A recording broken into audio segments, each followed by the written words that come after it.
ನಟ ಸರ್, ಒಂದು ನಿಮ್ಮಿಂದ ಮಾತು ಶುರು ಮಾಡೋಣ. A few word sir.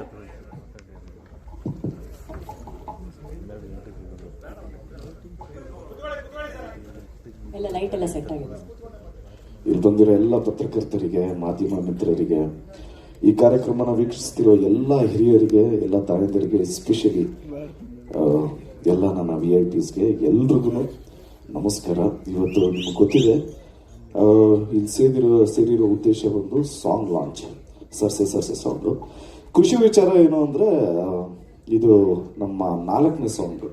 First song ಬಂದು ಶಿವ ನಿಮ್ಮೆಲ್ರಿಗೂ ಇಷ್ಟ ಆಗಿದೆ ಅದು. ಅದಾದಮೇಲೆ ಸೆಟ್ ಆಗಲ್ಲ ಸಾಂಗು ತುಂಬಾ ಮಕ್ಕಳೆಲ್ಲ ಇಷ್ಟಪಟ್ಟಿದ್ರೆ. ಅದಾದಮೇಲೆ ಅಣ್ತಮ್ಮ ಜೋಡಿತ್ತು, ಪರ್ಸ್ನಲಿ ಅದು ನನ್ನ ಫೇವ್ರೆಟ್ ಸಾಂಗು. ಈಗ ಸರ್ಸೆ ಸಾಂಗು. ಸೊ ಎಲ್ಲ ಸಾಂಗು ತುಂಬಾ ಇಷ್ಟಪಟ್ಟಿದ್ರ. ಡೆಫಿನೆಟ್ಲಿ ಈ ಸಾಂಗು ನಿಮ್ಮೆಲ್ರಿಗೂ ಇಷ್ಟ ಆಗುತ್ತೆ ಅಂತ ಒಂದು ನಂಬಿಕೆ. ಈ ನಂಬಿಕೆ ಬರೋದಕ್ಕೆ ಕಾರಣ ಏನು ಅಂದರೆ, ಫೌಂಡೇಶನ್ ಇಷ್ಟು ಸ್ಟ್ರಾಂಗ್ ಫೌಂಡೇಶನ್ ಇದೆ ಅಂದರೆ ಅದಕ್ಕೆ ನಮ್ಮ ಪ್ರೊಡ್ಯೂಸರ್ ಕಾರಣಕರ್ತರು ವೆಂಕಟ್ ಸರ್, ಹಾಗೆ ಸುಪ್ರೀತ್ ಸರ್ ಅವರು. ಮ್ಯೂಸಿಕ್ ಇಷ್ಟು ಚೆನ್ನಾಗಿ ಕಂಪೋಸ್ ಮಾಡಿರೋ ನಮ್ಮ ಅರ್ಜುನ್ ಜನ್ಯ ಸರ್ ಬಗ್ಗೆ ಹೇಳಬೇಕು. ರೀರೆಕಾರ್ಡಿಂಗೇ ಆಗಲಿ ಅಥವಾ ಮ್ಯೂಸಿಕ್ ಕಂಪೋಸ್ ಮಾಡೋದಕ್ಕೆ ಆಗಲಿ, ಇವರಿಬ್ಬರು ಊರಲ್ಲೇ ಇರ್ತಾ ಇರಲಿಲ್ಲ. ಎಲ್ಲಿದೆ ಅಂದರೆ ಲಂಡನಲ್ಲಿ ಇದ್ದೀನಿ ಅಂತಿದ್ರು. ಸೊ ತುಂಬಾ ಅಂದರೆ ತುಂಬ ಹಾರ್ಡ್ ವರ್ಕ್ ಕಾಣಿಸುತ್ತೆ ಲೈವ್ ಮ್ಯೂಸಿಕ್ ಮಾಡಿಸಿದ್ರೆ. ಯೂಶಲಿ ಲೈವ್ ಅನ್ನೋದು ಇವಾಗ ಕಮ್ಮಿ ಆಗ್ತಾ ಇದೆ. ಬಟ್ ನಮ್ಮ ಡೈರೆಕ್ಟರ್ ಮೇಡ್ ಶೋರ್ ಎಲ್ಲ ಲೈವ್ ಇರಬೇಕು, ಲೈವ್ ಮ್ಯೂಸಿಕ್ ಮಾಡಬೇಕು. ಎಲ್ಲ ಮ್ಯೂಸಿಷಿಯನ್ಸ್ಗೂ ಎಷ್ಟೊಂದು ಜನಕ್ಕೆ ಹೊಸದಾಗಿ ಅವಕಾಶ ಕೊಡ್ತಾ ಇರ್ತಾರೆ ನಮ್ಮ ಪ್ರೇಮಣ್ಣ, ಲಿರಿಕ್ಸೇ ಆಗಲಿ ಅದೇ. ಸೊ ಡೆಫಿನೆಟ್ಲಿ ಈ ಆಲ್ಬಮ್ ಇಷ್ಟು ಚೆನ್ನಾಗಿ ಆಗತ್ತೆ ಅನ್ನೋದಕ್ಕೆ ಅದು ಅರ್ಜುನ್ ಜನ್ಯ ಸರ್ ಹಾಗೆ ಪ್ರೇಮ್ ಸರ್ ಇಂದನೇ ಸಾಧ್ಯ ಅಂತ ಅನ್ಸುತ್ತೆ. ಯಾಕೆಂದ್ರೆ ತುಂಬಾ ಹೋಮ್ವರ್ಕ್, ತುಂಬಾ ಡೀಟೇಲ್ ಮಾಡ್ತಾ ಇರ್ತಾರೆ. ಇವ್ರು ಶಾರ್ಟ್ ತೆಗಿಬೇಕಾದ್ರೂ ಅದು ಹಾರ್ಡ್ ಮ್ಯೂಸಿಕ್ ಹೇಳ್ತಾ ಇರ್ತಾರೆ, ಅಂದ್ರೆ BGM ಬ್ಯಾಕ್ಗ್ರೌಂಡ್ ಸ್ಕೋರಿಂಗ್ ಎಲ್ಲ ಹೇಳ್ತಾ ಇರ್ತಾರೆ. ಸೊ ಅದು ಬಿಟ್ರೆ ನಮ್ಮ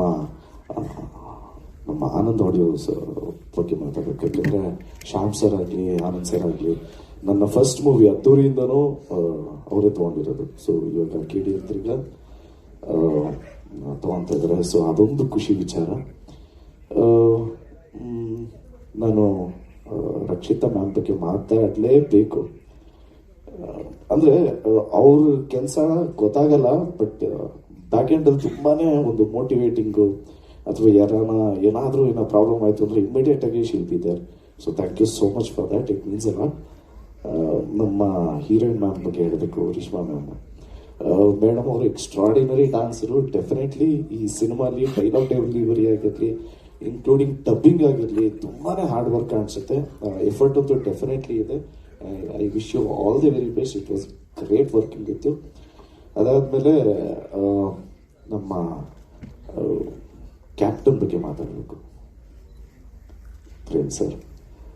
ಈ ಸಿನಿಮಾದಲ್ಲಿ ನಿಜವಾಗ್ಲೂ ಹೀರೋ ಅಂದರೆ ದಟ್ ಈಸ್ ಪ್ರೇಮ್ ಸರ್. ಏಕೆಂದರೆ ಅಣ್ಣ ಡ್ಯೂರೇಷನ್ ಅಲ್ಲಿ ಹೇಳ್ಬೋದಾ ಸಿನಿಮಾದು? 2 hours 23 minutes ಅಂತ ಸಿನಿಮಾ KD. ಸೊ ಇದು ಏಪ್ರಿಲ್ 30ನೇ ತಾರೀಕು ಬಿಡುಗಡೆ ಆಗ್ತಾಯಿದೆ. ಈ ಚಿತ್ರದಲ್ಲಿ ಒಳ್ಳೊಳ್ಳೆ ಟೆಕ್ನಿಷಿಯನ್ಸ್ ಕೆಲಸ ಮಾಡಿದರೆ, ಎಡಿಟರು ಸಂಕೇತ್ ಅವರಾಗಿರ್ಬೋದು, ಫಸ್ಟ್ ಮೂವಿ ತಿರ್ಗಿ ಅವ್ರಿಗೊಂದು ಚಾನ್ಸ್ ಕೊಡ್ತಾ ಇರೋದು ಅಗೇನ್ ಪ್ರೇಮ್ ಸರ್. ಕ್ರಾಂತಿ ಅವರು ಡೈಲಾಗು, ತಿರ್ಗಿ ಅವ್ರಿಗೂ ಬ್ಯಾಕ್ ಎಂಡಲ್ಲಿ ಇದ್ದಿದ್ದವರು ಮಂಜು ಅವರು, ತಿರ್ಗಿ ಅವ್ರಿಗೂ ಹೊಸ ಸಾಂಗ್ ಬರ್ಸಿದ್ರು. ಸೊ ಹೀಸ್ ಲೈಕ್ ಒಂಥರ ಆಪರ್ಚುನಿಟಿ ಕೊಡುವಂಥ ಒಂದು ಮನಸ್ಸಿರುವಂಥ ಒಂದು ಒಳ್ಳೆ ವ್ಯಕ್ತಿತ್ವ ಇರೋ ವ್ಯಕ್ತಿ ಅಂದರೆ that is Prem sir. So ಇದೇ ಏಪ್ರಿಲ್ 30ನೇ ತಾರೀಕು ನಾನು ಕಾಯ್ತಾ ಇದ್ದೀನಿ. ನಿಮ್ಗಳ ಥರನೇ ನಾನು excited. And Nora ma'am, very nice meeting you, all the best. And ಈ ಸಿನಿಮಾದಲ್ಲಿ ದೊಡ್ಡ ಹಿರಿಯ ಕಲಾವಿದರು ಮಾಡಿದರೆ, ರವಿಚಂದ್ರನ್ ಸರ್ ಆಗಿರ್ಬೋದು, ರಮೇಶ್ ಸರ್ ಆಗಿರ್ಬೋದು, ಸುಚೇಂದ್ರ ಪ್ರಸಾದ್ ಸರ್ ಆಗಿರ್ಬೋದು, ರವಿಶಂಕರ್ ಸರ್ ಆಗಿರ್ಬೋದು, ದೊಡ್ಡ ಸ್ಟಾರ್ಗಳ ಜೊತೆ ವರ್ಕ್ ಮಾಡುವಂಥ ಒಂದು ಆಪರ್ಚುನಿಟಿ ಕೊಟ್ಟಿದ್ದಕ್ಕೆ ಥ್ಯಾಂಕ್ ಯು ಸೋ ಮಚ್ ಹೇಳೋದಕ್ಕೆ ಇಷ್ಟಪಡ್ತೀನಿ ಡೈರೆಕ್ಟರ್ಗೆ. ಯಾಕೆಂದರೆ ಅವ್ರುಗಳಿಂದ ಕಲಿಯೋದು ತುಂಬಾ ಇತ್ತು. It was very nice working with everybody and thank you so much. ಇದು ಏಪ್ರಿಲ್ 30ನೇ ತಾರೀಕು ನಿಮಗೆ ಸಿನಿಮಾ ಡೆಫಿನೆಟ್ಲಿ ಇಷ್ಟ ಆಗುತ್ತೆ. ಏನಕ್ಕೆ ಅಂದರೆ ಇದರಲ್ಲಿ ಒಂದು ಸ್ಟ್ರಾಂಗ್ ಮೆಸೇಜ್ ಇದೆ. Definitely it will be a family entertainer. ನಿಮ್ಮೆಲ್ರಿಗೂ ಕೇಳಿ ಅಂತ ಇಟ್ಟಿದ ತಕ್ಷಣ ಬರೀ ಮಾಸ್ ಇರುತ್ತೆ, ಬರೀ ಫೈಟ್ಸ್ ಇರುತ್ತೆ ಅಂತ ಅನ್ಕೊಳ್ಳೋದಕ್ಕೆ ಚಾನ್ಸೇ ಇರಬಾರ್ದು ಅಂತಲೇ ನಾವು ಜೋಡೆತ್ತು ಸಾಂಗ್ ರಿಲೀಸ್ ಮಾಡಿದ್ವಿ. It is a family entertainer, ಪಕ್ಕಾ ಫ್ಯಾಮಿಲಿ ಡ್ರಾಮಾ ತೋರಿಸಿರೋವಂಥ ಮೂವಿ ಕೇಳಿ.